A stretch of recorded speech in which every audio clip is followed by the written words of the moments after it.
नमस्कार, ABC channel में आपका स्वागत है। मैं हूं सचिन श्रीवास्तव और आप मेरे साथ देखेंगे आजमगढ़ से जुड़ी खबरें। खबर के प्रायोजक है Kashi enterprises, Bhanwarnath, Azamgarh. Electric scooty एवं ई रिक्शा का भव्य शोरूम। त्योहारों के सीजन में bumper offer. Dubai theme city dream land प्रदर्शनी एवं मेला GB ग्लोबल स्कूल के बगल में करतारपुर तिराहा, आजमगढ़। Tile furniture Belnadih, Azamgarh. सभी प्रकार के फर्नीचर एवं इलेक्ट्रॉनिक सामानों की संपूर्ण रेंज उपलब्ध। और paradise International School Hirapatti, Azamgarh. Admission open play group 2 class 10। एक महिला के जीवन में पिता और पति उसकी सुरक्षा का भरोसा होते हैं, लेकिन जिले में एक ऐसा मामला प्रकाश में आया है जिसमें पिता और पति ही युवती के अस्मत के लुटेरे बन बैठे। पिता अपनी ही पुत्री के साथ 2 सालों तक दुष्कर्म करता रहा। विरोध हुआ तो उसे विवाह के नाम पर दूसरे को बेच दिया और जिसने पति के रूप में उसे खरीद कर लाया वह उससे देह व्यापार कराने लगा। मामला जिले के तरवा थाना क्षेत्र से जुड़ा हुआ है। गर्भवती होने पर पति छोड़कर भाग गया तो पिता ने रखने से इनकार कर दिया। परेशान हाल युवती ने अब जिला विधिक सेवा प्राधिकरण में पहुंचकर न्याय की गुहार लगाया। सचिव जिला विधिक सेवा प्राधिकरण धनंजय कुमार मिश्रा के कार्यालय पर बृहस्पतिवार को एक युवती पहुंची। उसने बताया कि वह तरवा थाना क्षेत्र की रहने वाली है। पिता ने विवाद के बाद उसकी मां को छोड़ दिया है और उसे जबरन अपने पास रखे हुए थे। जब वह कक्षा 10 में पढ़ रही थी तो उसके पिता उसे कोई दवा खिलाने लगे थे जिससे वह सुस्त रहने लगी थी। इसके बाद पिता ने उसके साथ दुष्कर्म करना शुरू कर दिया। दवा के असर के चलते वह विरोध भी नहीं कर पा रही थी। इसके साथ ही उसे गर्भनिरोधक दवा भी वे खिलाते थे।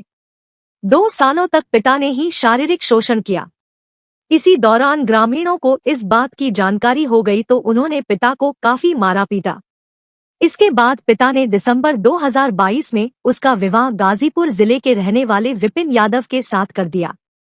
कहने को तो शादी हुई थी लेकिन पति विपिन उसे हमेशा इधर उधर ले जाकर देह व्यापार करा रहा था, जिससे वह गर्भवती हो गई तो उसने गर्भ निरोधक दवा खिला दिया, जिससे ब्लीडिंग होने पर जब वह अस्पताल पहुंची तो नर्स ने बताया कि दवा से ब्लीडिंग जरूर हो गई लेकिन गर्भपात नहीं हुआ है। इसके बाद पति ने मेरे पिता को फोन कर सारी बात बता दिया और शादी के वक्त दिया गया 2.5 लाख रुपए मेरे पिता से मांगने लगा, जिसे देने से पिता ने इनकार कर दिया। इसके बाद पति विपिन मुझे रायपुर बाजार में छोड़कर चला गया। किसी तरह वह पिता के घर पहुंची तो पिता ने भी साथ रखने से इनकार कर दिया। पिता व पति द्वारा शारीरिक शोषण की शिकार युवती ने अब सचिव विधिक सेवा प्राधिकरण को पत्र देकर न्याय की गुहार लगाया। सचिव ने स्वतः प्रकरण को संज्ञान में लिया और युवती को महिला थाना प्रभारी के सुपुर्द कर दिया। जिला विधिक सेवा प्राधिकरण के सचिव धनंजय मिश्रा ने बताया कि इस मामले में पुलिस अधीक्षक को प्रार्थना पत्र प्रेषित किया गया है कि मुकदमा दर्ज कर अग्रिम कार्रवाई करें। महिला थाना प्रभारी नीतू मिश्रा ने बताया कि सचिव जिला विधिक सेवा प्राधिकरण की सूचना पर पिता व पति द्वारा शारीरिक शोषण की शिकार युवती को अपने साथ थाने ले जा रही हूँ।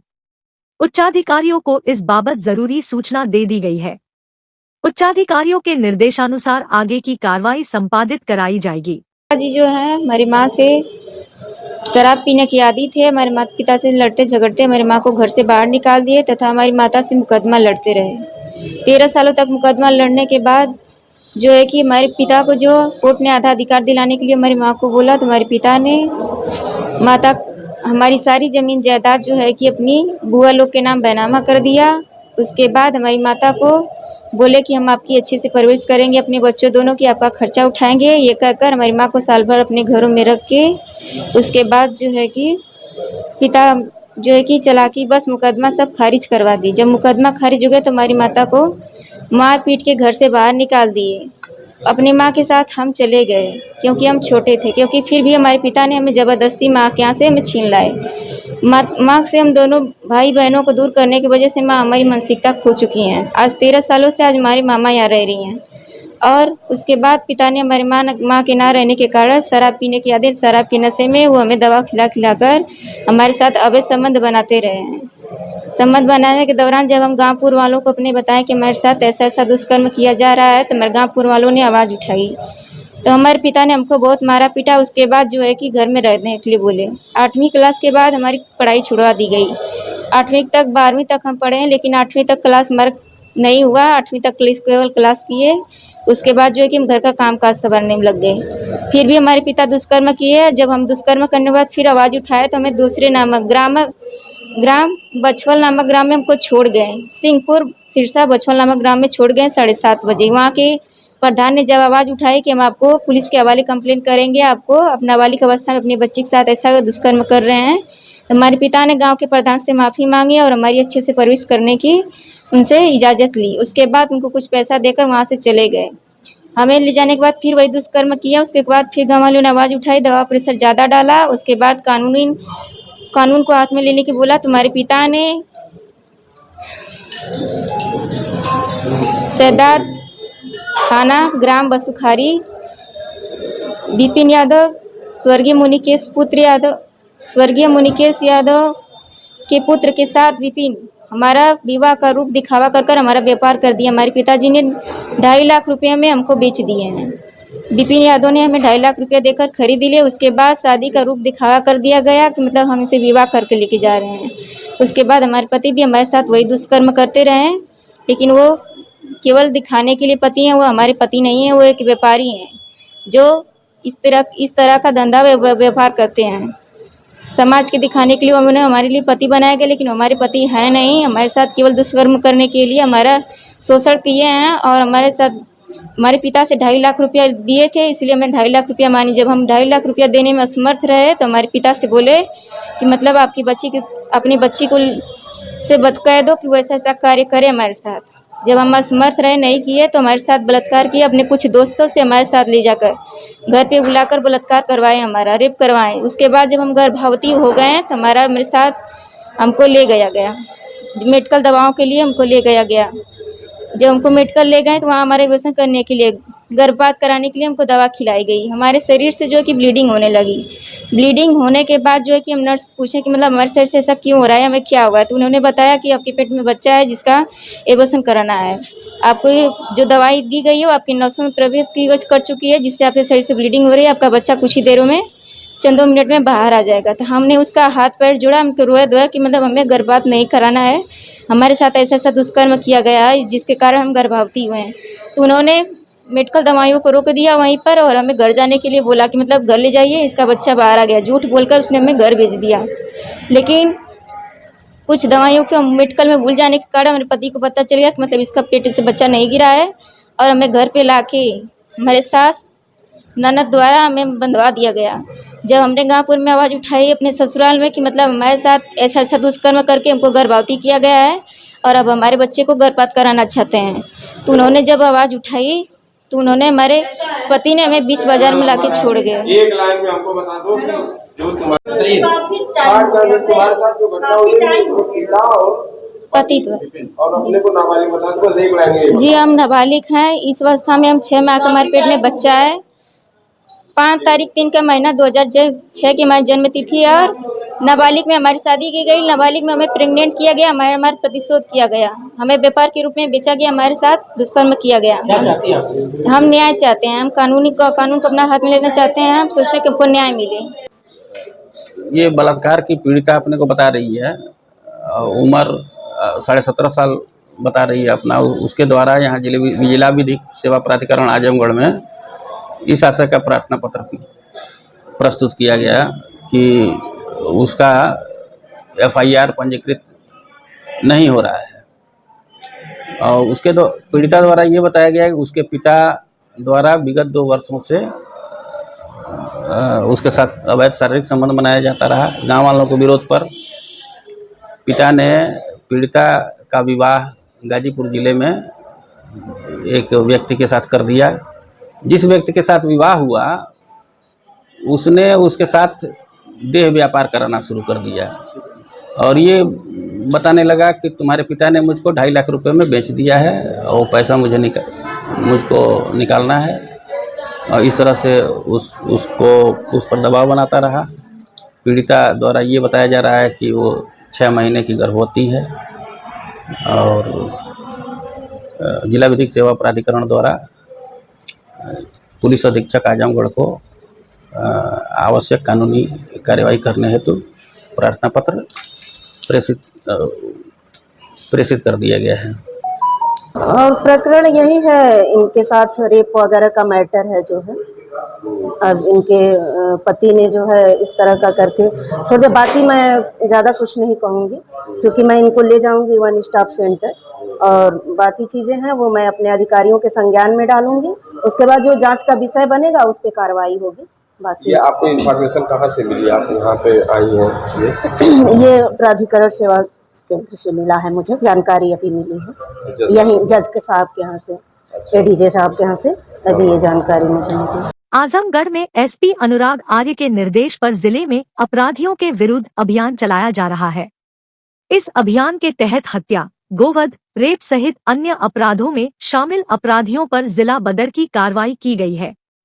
डीएम विशाल भारद्वाज की संस्तुति पर 8 अपराधियों को 6 महीने के लिए जिला बदर किया गया है। इन अपराधियों में सिधारी, कंधरापुर, देवगांव व मुबारकपुर से 1 तथा फूलपुर व सरायमीर से 2 अपराधियों को 6 माह के लिए जिलाबदर किया गया है। इनमें शिवकुमार भारती पुत्र रामलखन निवासी हरवंशपुर थाना सिधारी, आजमगढ़ गुलशन यादव पुत्र जनार्दन यादव निवासी कंधरापुर थाना कंधरापुर, आजमगढ़ श्याम अवध चौहान पुत्र शिवचंद्र चौहान निवासी पाही थाना मुबारकपुर, राहुल चौहान पुत्र सुरेंद्र चौहान निवासी चकिया भगवानपुर थाना देवगांव, आजमगढ़ हाफिज पुत्र वकील निवासी मुड़ियार थाना फूलपुर, ओम प्रकाश विश्वकर्मा पुत्र झुल्लर विश्वकर्मा निवासी सैदपुर थाना फूलपुर, नफीस अहमद पुत्र मुख्तार निवासी नई बाजार चक्काजी थाना सरायमीर, आजमगढ़ मोहम्मद फैसल पुत्र मोहम्मद परवेज निवासी अषाढ़ा थाना सरायमीर, आजमगढ़ को जिला बदर किया गया है। ये जनपद में 8 अपराधियों को गुंडा एक्ट के अंतर्गत जिला बदर किया गया है 30/9/23 से 6 माह के लिए। यह अपराधी छेड़खानी, लूट, आबकारी, आपराधिक गतिविधि व गौवध के अपराधों से संबंधित थे। अगर इस अवधि में ये अगर जनपद के भीतर कहीं पाए जाते हैं तो इन लोगों के खिलाफ कार्रवाई की जाएगी, इन सभी की गिरफ्तारी करी जाएगी। इस अवधि में इन लोगों को जनपद से बाहर रहना पड़ेगा। यही आदेश जिला बदर के पारित किए गए। किन थाना क्षेत्र में सर है ये अलग अलग थाना क्षेत्र में है। सिधारी, कंदरापुर, मुबारकपुर, देवगांव, फूलपुर, सरायमीर के ये अपराधी हैं। डिप्थीरिया यानी गलघोंटू की जानलेवा बीमारी से बच्चों को सुरक्षित रखने के लिए जिले में बुधवार से डीपीटीटीडी वैक्सीनेशन अभियान प्रारंभ होगा। अभियान में 5, 10 और 16 वर्ष की आयु के बच्चों को डीपीटी व टीडी का टीका लगाया जाएगा। जिले के मुख्य चिकित्सा अधिकारी डॉक्टर IN तिवारी ने अभिभावकों से डिप्थीरिया जैसी जानलेवा बीमारी से सुरक्षित करने के लिए बच्चों को टीका लगवाने की अपील की है। इस अभियान में 10 से 16 वर्ष तक के बच्चों व बच्चियों को टीडी का टीका लगाया जाएगा, जबकि 1.5 से 2 वर्ष और 5 से 6 साल के बीच के बच्चों को डिप्थीरिया का टीका लगाया जाएगा। मुख्य चिकित्साधिकारी ने बताया कि विभाग की तरफ से पूरी कोशिश है कि हर बच्चे का टीकाकरण हो। पिछले कुछ दिनों में डिप्थीरिया के मामले उन्हीं बच्चों के साथ हुआ जिनका टीकाकरण नहीं कराया गया था। इसलिए जनपद के लोगों से कहना है कि जिनके बच्चों को डिप्थीरिया का टीका न लगा हो वह नजदीकी स्वास्थ्य केंद्रों पर जाकर टीकाकरण करवाने का कार्य अवश्य करें। इस अभियान के तहत स्वास्थ्य कर्मियों की टीमें जिले भर के सरकारी व निजी स्कूलों, मदरसों और आंगनबाड़ी केंद्रों पर जाकर छात्र छात्राओं को टीके लगाएंगे, जबकि बुधवार और शनिवार को नियमित टीकाकरण केंद्रों, उप स्वास्थ्य केंद्र, जन आरोग्य केंद्र पर ही डिप्थीरिया के टीके लगाए जाएंगे। जो अभिभावक सहमति नहीं देंगे उन्हें अपने बच्चों के टीकाकरण के लिए प्रेरित किया जाएगा। सीएमओ ने सभी स्कूल प्रधानाचार्यों और शिक्षकों से इस अभियान को 100% सफल बनाने के लिए हर संभव प्रयास करने की अपील की। अभियान में डिप्थीरिया के रोगियों के संक्रमण को बढ़ते हुए देखते हुए शासन द्वारा डिप्थीरिया कंटेनिंग वैक्सीन लगाने के निर्देश दिए गए हैं, जिसके माध्यम से 1 नवंबर से लेकर 10 नवंबर तक स्कूल बेस्ड कार्यक्रम भी चलाया जाना है, जिसमें स्कूल के राजकीय क्षेत्र और निजी क्षेत्र दोनों स्कूलों के बच्चों को जो 10 वर्ष एवं 16 वर्ष के हैं, मतलब कक्षा 5 में पढ़ने वाले बच्चों को 10 वर्ष मानते हुए और कक्षा 10 में पढ़ने वाले बच्चों को 16 वर्ष मानते हुए इन सब बच्चों को टीडी का एक खुराक दी जाएगी। साथ ही हमारे जो नियमित टीकाकरण के सत्र होते हैं, वहाँ पर 5 से 6 साल के बच्चे जिनका डीपीटी का टीका बूस्टर डोज नहीं लग पाया है, उन्हें चिन्हित करके उन्हें भी नियमित टीकाकरण सत्र पर टीका लगाया जाएगा। विद्यालय में जो भी बच्चे पाए जाते हैं उनको टीका लगाने के लिए एएनएम की ड्यूटीवार रोस्टर लगाया गया है। हर विद्यालयों के लिए माइक्रोप्लान बनाया गया है। अर्बन क्षेत्र के लिए भी जो विद्यालय हैं उनके लिए भी हम लोगों ने अपने संसाधन के साथ साथ यहाँ जो पैरामेडिकल कॉलेजेज हैं वहाँ के बच्चों को भी साथ में लेकर के अभियान के रूप में प्लान बनाकर टीकाकरण कर रहे हैं।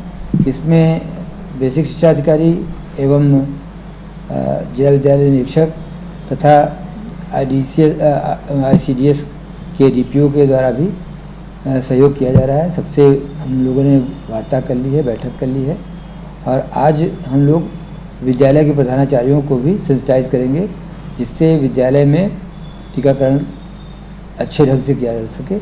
उनको टीकाकरण से संबंधित जो भी निर्देश दिया जाना है उसके माध्यम से हम दे सकेंगे। ये जानकारी देना आवश्यक है कि ये टीका पूर्ववत पहले भी लगता रहा है, कोई नया टीका नहीं है। जो बच्चे हमारे अभियान से नियमित टीकाकरण सत्र के माध्यम से लाभान्वित नहीं हो पाते हैं, आच्छादित नहीं हो पाते हैं, उन्हीं के लिए विशेष अभियान चला करके हमको जनपद की किशोर किशोरियों तथा छूटे हुए बच्चों के डिप्थीरिया कंटेनिंग वैक्सीन लगाने के निर्देश प्राप्त हैं। उसके लिए हम लोगों ने सारी तैयारी कर ली है और हर स्तर पर हम लोग प्रयास करके कार्यक्रम को सफल बनाएंगे। सर, इसको कैसे चिन्हित किया जाएगा किन बच्चों को लग चुका है, किन को लगना है? बच्चों के वैक्सीनेशन रिकॉर्ड उनके पास होते हैं, उनके माध्यम से भी वेरीफाई करके देखा जाएगा। आशाएं जानती हैं कि कौन से बच्चे हमारे 5 से 6 साल के बच्चे छूटे हुए हैं, उनके माध्यम से उनकी ड्यू लिस्ट बनेगी। तो क्या जो 10 वर्ष और 16 वर्ष के बच्चों को टीकाकरण लगना है, अधिकतर ये बच्चे विद्यालय में ही रहते हैं, इसलिए टीकाकरण सत्रों पर इनका पहुँच पाना संभव नहीं हो पाता है। तो ऐसे बच्चों को हम विद्यालय में जाएंगे, जहाँ तक अधिकतर बच्चे छूटे हुए हैं उनको लगाएंगे। जो किशोर किशोरी विद्यालय में नहीं जाते हैं उनके लिए भी टीकाकरण सत्र पर बुलाकर के उनका टीकाकरण किया जाएगा। लगभग लक्ष्य कितना है? लक्ष्य जनपद का डीपीटी कंटेनिंग वैक्सीन का जो 5 से 6 साल के बच्चों का है उसमें 31,347 है और जो डीटी के बच्चे हैं जिन्हें किशोर किशोरियों का, उनका लक्ष्य 43,532 है। जब प्राइवेट स्कूल की सिवाय सरकारी स्कूलों में भी टीका लगाया जा रहा है? सरकारी स्कूल और प्राइवेट दोनों विद्यालयों में हम लोग कवर करेंगे। चिकित्सा स्वास्थ्य एवं परिवार कल्याण विभाग आजमगढ़ मंडल की अपर निदेशक डॉक्टर माधुरी सिंह 31 अक्टूबर को अधिवर्षता आयु पूर्ण करने के बाद सेवानिवृत्त हो गई। उनके स्थान पर मंडल में ही कार्यरत संयुक्त निदेशक डॉक्टर दिवाकर सिंह ने आजमगढ़ मंडल के अपर निदेशक का कार्यभार ग्रहण कर लिया है। पदभार ग्रहण करने के बाद उन्होंने सभी अधिकारियों कर्मचारियों से मुलाकात की और राष्ट्रीय स्वास्थ्य कार्यक्रमों के संचालन, प्रगति आदि के बारे में विस्तृत जानकारी दी। इस दौरान मंडल में स्वास्थ्य सेवाओं को बेहतर बनाने, कमियों को दूर किए जाने की उन्होंने बात कही। इसके पहले मैं यहीं पे ज्वाइंट डायरेक्टर संयुक्त निदेशक के पद पे था। उसके पहले मैं बलिया में CMS के पद पे था और उसके पहले मैं बनारस में फिजिशियन, नेफ्रोलॉजिस्ट और कई पदों पे कार्य कर चुका हूँ। आजमगढ़ जनपद में सर कार्यभार संभालने के बाद आपकी प्राथमिकताएं क्या होंगी? आजमगढ़ मंडल में सरकार द्वारा जितनी भी सुविधाएं, स्वास्थ्य सुविधाएं दी जा रही हैं उनको जन जन तक पहुंचाने का कार्य और साथ में जो कमियां हैं उसको पूरा करने का कार्य और जो डॉक्टरों की कमी है उसके लिए शासन द्वारा जो प्रयास किया जा रहा है उसको और बढ़ाने का कार्य कोशिश करेंगे। स्वास्थ्य सेवाओं को लेकर सरकार किस तरह से सजेगा, आपकी तरफ से क्या निर्देश दिए जाएंगे आपके मंडल को? सरकार स्वास्थ्य सेवाओं को लेकर बहुत ही सतर्क और बहुत ही उच्च गुणवत्ता वाली सुविधाएं जनता को देना चाहती है। इसी के क्रम में उन्होंने health ATM CHC PHC level तक और आयुष्मान कार्ड, साथ में CHC PHC लेवल पे हेल्थ एंड वेलनेस सेंटर का एस्टेब्लिशमेंट करना और वहाँ पे जन सुविधाओं को देना, गुणवत्ता पूर्ण चिकित्सा स्वास्थ्य की पूरी सेवा देने के लिए सरकार कटिबद्ध है। उसमें जो भी कमियां रहेंगी उसको मैं पूरा करने के लिए अपने स्तर से प्रयास करूंगा। अपराध जगत की कमर तोड़ने की कवायद में जुटे पुलिस अधीक्षक अनुराग आर्य ने जिले की कानून व्यवस्था को सुदृढ़ बनाए रखने के लिए बड़ी कार्रवाई करते हुए संगीन अपराधों से संबंधित 4 गैंगों पर नजर गड़ाते हुए पुलिस रिकॉर्ड में इन गिरोहों के सरगना व सदस्यों को पंजीकृत कराया है। इन गिरोह में कुल 13 अपराधी शामिल हैं, जिनके द्वारा शराब तस्करी, पशु तस्करी सहित विभिन्न आपराधिक घटनाओं को अंजाम दिया जाता रहा है। इन अपराधियों में पशु तस्करी से संबंधित 6 आपराधिक वारदातों से 3, गोवध से 2 तथा शराब तस्करी में संलिप्त 2 अभियुक्त शामिल है। इनके विरुद्ध प्रभावी अंकुश लगाए जाने हेतु इनकी गैंग को जनपद स्तर पर सूचीबद्ध किया गया है। प्रभावी नियंत्रण रखने के लिए गैंगों को सूचीबद्ध किया गया है, जिसमें कंदरापुर का पशु तस्करी का गैंग का पंजीकरण किया गया है, देवगांव पर आपराधिक गैंग का पंजीकरण किया गया है, निजामाबाद में गौवध संबंधित गैंग का पंजीकरण हुआ है व कंदरापुर पर शराब तस्करी एक गैंग का पंजीकरण किया गया है। गैंग पंजीकरण से पुलिस के सामने व इनके निगाहों के सामने ये सभी इनके गैंग के सदस्य रहेंगे। इनकी लगातार मॉनिटरिंग होती रहेगी व अपराध पर प्रभावी नियंत्रण रखा जा सकेगा। ये कितने गैंग का जो सूचीबद्ध किनके नामों से किया गया है? ये अलग अलग हैं। इनके गैंग लीडर के हिसाब से इनका किया जाता है। अलग अलग गैंग के अलग अलग गैंग लीडर्स हैं, उसी के आधार पर, और उनके कौन कौन सदस्य, कौन कौन लोग इसमें सहयोग करते हैं, इन सभी के नाम इसमें रहते हैं। इनका पंजीकरण किया गया। 4 लोगों को किया गया? नहीं, इसमें हर गैंग के अलग अलग सदस्य हैं। जैसे कंदरापुर में 5 सदस्य हैं, देवगांव में 2 सदस्य, इसी तरह अन्य सदस्यों का पंजीकरण किया गया। जिलाधिकारी विशाल भारद्वाज की अध्यक्षता में बुधवार देर सायं कलेक्ट्रेट सभागार में नगर निकायों के अंतर्गत विकास कार्यों एवं सुंदरीकरण के संबंध में बैठक आयोजित की गई। जिलाधिकारी ने समस्त अधिशासी अधिकारी नगर पालिका नगर पंचायत को निर्देश दिया कि नगर निकायों में विकास कार्य कराए जाने हेतु प्रस्ताव प्रस्तुत करना सुनिश्चित करें। उन्होंने MRF सेंटर निर्माण के प्रगति की समीक्षा करते हुए समस्त ईओ को निर्देशित किया कि जहां पर जमीन चिन्हित हो गई है वहां पर जल्द से जल्द MRF सेंटर का निर्माण कराएं तथा जहां पर अभी तक जमीन चिन्हित नहीं हुई है उसके संबंध में रिपोर्ट प्रस्तुत करते हुए संबंधित SDM से समन्वय स्थापित कर जमीन का चिन्हांकन कराना सुनिश्चित करें। उन्होंने निर्देश दिया कि FHTC के कार्यों में मैन पावर बढ़ाकर जल्द से जल्द कनेक्शन देना सुनिश्चित करें।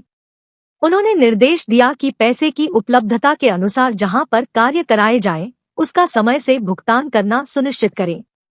कूड़ा कलेक्शन की समीक्षा करते हुए जिलाधिकारी ने निर्देशित किया कि निर्धारित समय से पहले की कूड़ा कलेक्शन हो जाना चाहिए। जिलाधिकारी ने सामुदायिक शौचालयों के रखरखाव एवं संचालन की समीक्षा करते हुए निर्देश दिया कि सामुदायिक शौचालय पर किसी भी प्रकार का अतिक्रमण नहीं होना चाहिए तथा सामुदायिक शौचालय हर हाल में चालू एवं साफ होना चाहिए। उन्होंने यह भी निर्देश दिया कि जहां पर सामुदायिक शौचालय निर्माणाधीन है उसे निर्धारित समय में पूर्ण करना सुनिश्चित करें। उन्होंने कहा कि नगर निकायों में सफाई कराते समय की जियो टैग फोटो भेजना सुनिश्चित करें। उन्होंने निर्देश दिया कि नगर निकायों में रोस्टर के अनुसार फॉगिंग सफाई कराते हुए क्रॉस चेकिंग कराएं। फॉगिंग के संबंध में किसी भी प्रकार की शिकायत नहीं आनी चाहिए। उन्होंने समस्त ईओ को निर्देश दिया कि फॉगिंग एवं सफाई कराने की नियमित मॉनिटरिंग स्वयं करना सुनिश्चित करें। इसी के साथ ही नालों की सफाई भी रोस्टर के अनुसार कराते हुए एरिया वाइज रिपोर्ट उपलब्ध कराएं। जिलाधिकारी ने हाउस टैक्स की समीक्षा करते हुए समस्त ईओ को निर्देश दिया कि वार्षिक डिमांड के अनुसार हाउस टैक्स की वसूली सुनिश्चित करें। इसी के साथ ही उन्होंने समस्त नगर निकायों में हाउस टैक्स वसूली एवं बड़े बकायेदारों के संबंध में समस्त ईओ से जानकारी ली। उन्होंने कहा कि जल्द से जल्द हाउस टैक्स की वसूली के साथ ही बड़े बकायेदारों से वसूली सुनिश्चित करें। उन्होंने कहा कि टैक्स की वसूली में किसी भी गरीब को परेशान न करें।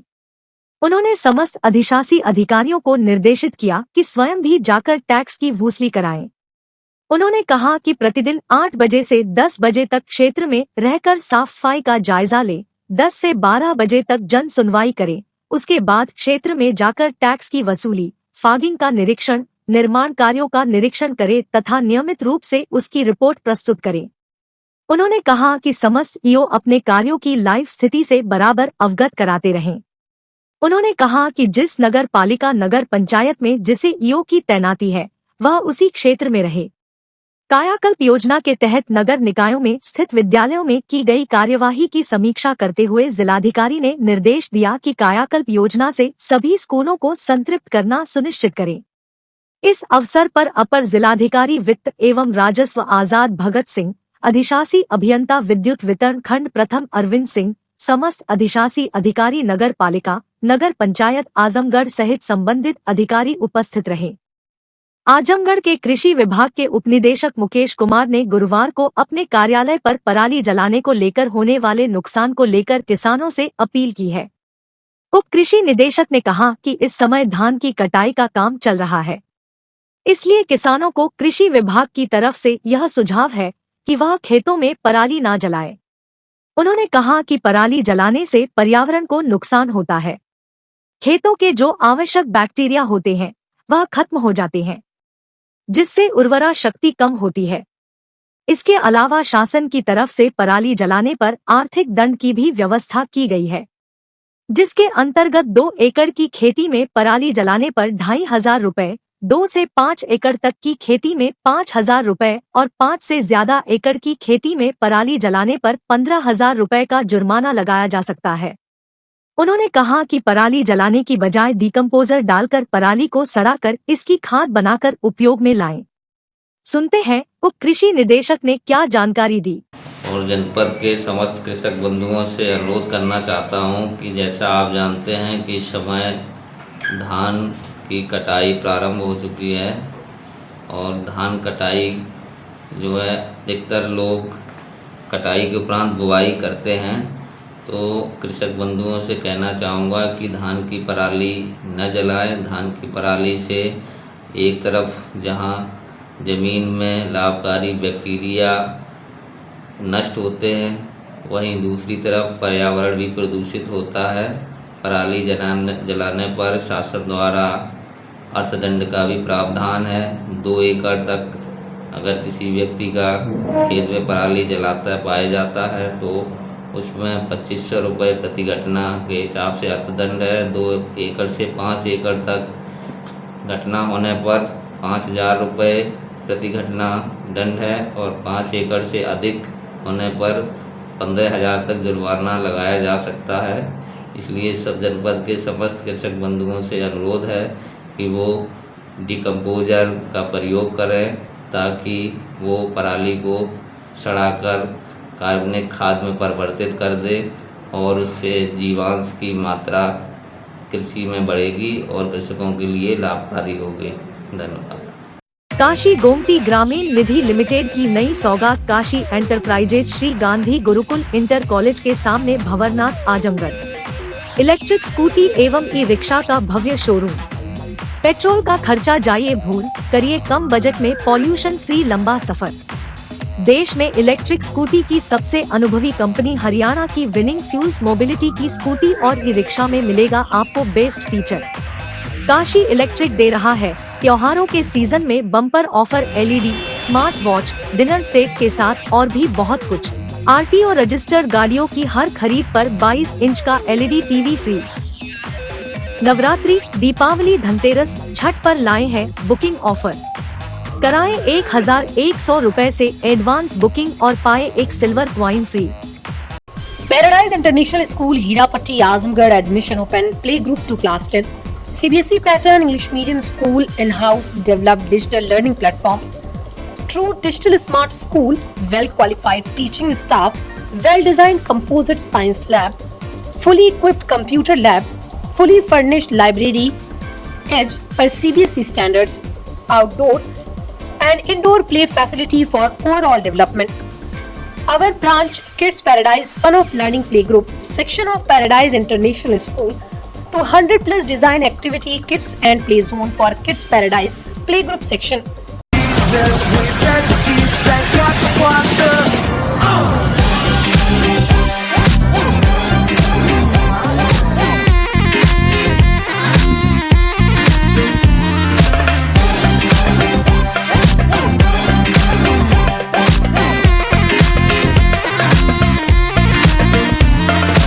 Lifestyle furniture, Belnadi, Azamgarh. सभी प्रकार के फर्नीचर एवं इलेक्ट्रॉनिक सामानों की भरपूर रेंज उपलब्ध।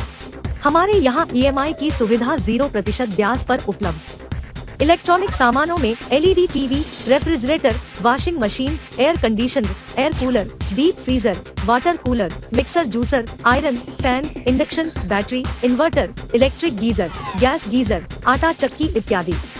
फर्नीचर के सामानों में बेड, गद्दा, सिंगारदान, अलमीरा, sofa, table, chair, rack, stool, संदीली, सीढ़ी, डाइनिंग टेबल, झूला आदि। शादी विवाह की हो तैयारी या ऑफिस और घर के लिए सामानों की करनी हो खरीदारी, पहुंचिए लाइफस्टाइल फर्नीचर, बेलनाडी, आजमगढ़।